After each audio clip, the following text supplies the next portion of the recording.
जय हिंद। देखिए, आज से हम लोग केमिस्ट्री पढ़ रहे हैं। केमिस्ट्री को शुरू करते हैं आज से। तो केमिस्ट्री में पहला जो चैप्टर है हमारा वो पदार्थ वाला है। तो पदार्थ में हम लोग 3 चीज़ों के बारे में देखिए जानते हैं। पहला ठोस, द्रव, गैस के बारे में हम लोगों ने पढ़ चुका है।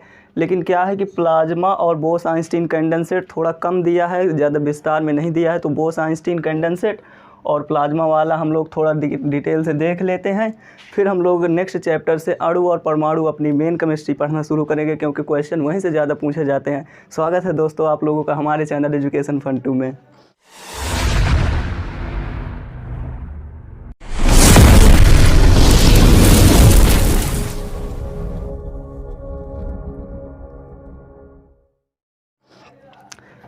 देखिए, हमने ठोस, द्रव, गैस के बारे में जान लिया है। एक बार रिकैप लेते हैं, थोड़ा बेसिक आइडिया लगाते हैं कि क्या होता है। देखिए, ठोस में हमने पढ़ा था कि जिसका आकार और आयतन दोनों निश्चित होता है। आकार आयतन निश्चित हो तो ठोस, जैसे ईंटा है। ईंटा क्या है, ठोस अवस्था में है। इसका आकार भी निश्चित है और आयतन भी निश्चित है। इसका आकार आयतन नहीं बदलता। द्रव क्या होता है द्रव का आयतन निश्चित होता है, परंतु आकार अनिश्चित होता है। कैसे? देखिए, आयतन तो निश्चित होता है, आकार अनिश्चित होता है। इस बात का मतलब है कि अगर जैसे द्रव मतलब पानी है। पानी को आप गिलास में रखेंगे तो गिलास के आकार का बन जाएगा। बटुई में रखेंगे, बटुई के आकार का बन जाएगा। भगोनवा में रखेंगे, भगोनवा के आकार का बन जाएगा। तो इसका आकार निश्चित नहीं रहता, परंतु आयतन निश्चित रहता है। ठीक है। हमने गैस के बारे में पढ़ा था। गैस के बारे में हम लोगों ने पढ़ा था कि इसका आकार और आयतन दोनों अनिश्चित होता है। प्लाज्मा क्या होती है? अब देखिए, प्लाज्मा के ठोस, द्रव, गैस हम लोग ने समझ लिया, एक हल्का रिवीजन कर लिया है इसका। अब देखिए प्लाज्मा के बारे में पढ़ते हैं। प्लाज्मा क्या होता है? जब किसी के कण एकदम आयनाइजेशन कर जाते हैं, आयनाइजेशन एकदम। अब देखिए, आयनाइजेशन क्या होता है। आयनाइजेशन का मतलब देसी भाषा में कहें तो एकदम धुआं कर देना। धुआं मतलब एकदम चिथरा उड़ जाना। जैसे कि देखिए, कभी कभी क्या होता है कि देखिए कभी कभी एक्सीडेंट हुआ करता है तो एकदम किसी व्यक्ति का एकदम चिथरा उड़ जाता है, तो मतलब आयनाइजेशन हो गया। आयनाइजेशन का मतलब चिथरा उड़ जाना। बॉलीवुड में कभी कभी गाना गाया करता है, आईने के 100 टुकड़े करके हमने देखे हैं।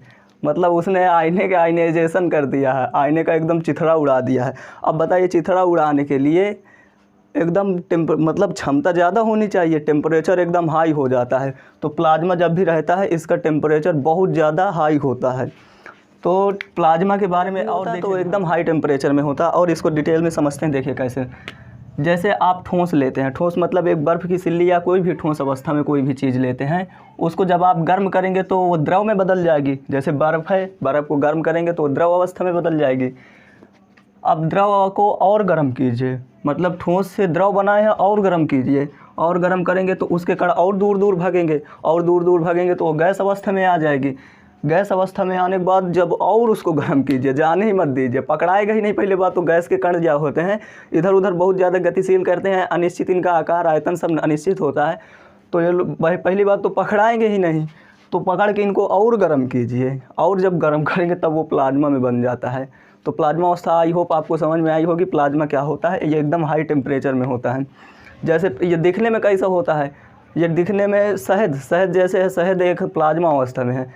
देखिए, लिक्विड होता है तो बह जाता है, ठोस होता है तो स्थिर रहता है। प्लाज्मा अवस्था में न बहता है न स्थिर रहता है, इस तरह लहराता है, एक जगह केवल लहराता रहता है। ठीक है। अब देखिए, हम लोग समझते हैं बोस-आइंस्टीन कंडेंसेट के बारे में। ये प्लाज्मा का जस्ट उल्टा है। भारत देश गुलाम था उस समय। एक वैज्ञानिक हुए थे सत्येंद्र नाथ बोस ने। उन्होंने ये द्रव की 5वीं अवस्था की खोज की थी। इसमें उन्होंने बताया था, इन्होंने जब ये इस अवस्था की खोज की तो उन्होंने मीडिया वालों के या पत्रकारों के पास ले गए, कहे कि ये हमने खोज किया है, इसको आप छाप दीजिए। तो वो अंग्रेज़ लोग थे सब उतनी समय। अंग्रेज़ लोग कह रहे थे, तुम इंडियन सब कहाँ जानो, ये साइंस वाइंस तुम कहाँ पढ़े हो। तो मतलब क्या है कि उस समय हम लोगों को बहुत बेवकूफ़ मानते थे वो लोग। सब सिधाई का फ़ायदा उठा रहे थे, अतिथि देवो भव। देखिए क्या होता है, इस विषय में उन्होंने बताया था। फिर क्या हुआ कि उन लोगों ने नहीं छापा था, तो इन्होंने एक लिफाफे में आइंस्टीन को अपना ये सिद्धांत दे दिया था, भेजा था एक पत्र में आइंस्टीन के पास। आइंस्टीन ने जब इस पत्र को पढ़ा है तो वो भौचक्के रह गए कि सब इंडियन में भी ऐसा सब वैज्ञानिक हो रहा है। जब आइंस्टीन ने कहा कि इनका सिद्धांत सही है, छाप दीजिए, तब उनके बोस साहब का सिद्धांत छापा गया। तो बोस साहब ने कहा कि अगर आइंस्टीन नहीं होते तो हमारे सिद्धांत कभी अंग्रेज लोग नहीं छापते। तो इसीलिए इस पूरे सिद्धांत को हम लोग बोस आइंस्टीन कंडेंसेट के बारे में जानते हैं। बोस मतलब हमारे जो सत्येंद्रनाथ बोस थे, आइंस्टीन यानी उनकी वजह से ही छापा गया था। अब देखिए कंडेंसेट का मतलब होता है बहुत ज़्यादा ठंडा कर देना किसी चीज़ को। अब देखिए इसके बारे में हम लोग समझते हैं, प्लाज्मा का जस्ट उल्टा होता है ये। जैसे कोई प्लाज्मा अवस्था में है, उसको आप ठंडा कीजिए तो उसके कण पास पास में आ जाएंगे, पास में आएंगे थोड़ा तो वो गैस में बदलेगी। गैस को ठंडा कीजिए और ज़्यादा तो उसके कण और पास में आएंगे, वो लिक्विड फॉर्म में आ जाएगा। लिक्विड को और ठंडा कीजिए, और मतलब ठंडा कीजिए, ठंडा करेंगे तो ये ठोस में आ जाएगा। ठोस को अब देखिए, और ठोस को ठंडा कीजिए, एकदम मतलब बहुत ज़्यादा ठंडा किया इन्होंने। मतलब इन्होंने बहुत दो हल्की गैसों को दो बिल्कुल हल्की गैसें लिए, उन हल्की गैसों को ठंडा मतलब प्लाज्मा अवस्था में थी, प्लाज्मा से गैस में बदला, जब ठंडा किया, ठंडा होने के बाद गैस को द्रव में बदला, और ज़्यादा ठंडा किया तो वो ठोस में बदल गई। ठोस को उन्होंने और ज़्यादा ठंडा किया -273 डिग्री में। ये वो पॉइंट है जिससे ज़्यादा फिर ठंडा नहीं किया जा सकता किसी भी चीज़ को। जब इतना ज़्यादा ठंडा किया तब वो फिर उससे ज़्यादा ठंडा ही नहीं हो रहा था। उसी को हम लोग बोलते हैं बोस आइंस्टीन कंडेंसेट। इसमें देखिए क्या होता है, जब ये इतना हो गया है ना, इस अवस्था में क्या हुआ, जब उन्होंने इतना ज़्यादा ठंडा कर दिया इन गैसों को, तो उन्होंने पाया कि जैसे मतलब किसी चीज़ में अगर गति कराओ, किसी चीज़ में ऊष्मा दो, यानी विद्युत का अगर उसमें विद्युत अगर प्रवेश करवाओ तो क्या होता है, गर्म हो जाता है। लेकिन जब बोस आइंस्टीन कंडेंसेट के में उन्होंने जब उसको ठंडा किया तो गर्म हो मतलब उसमें से अगर बिजली निकाल दो ना तो कुछ नहीं, वो उसी तरह रहता था, बिल्कुल जिस तरह है उसी तरह, उस पर कोई प्रभाव नहीं पड़ता था।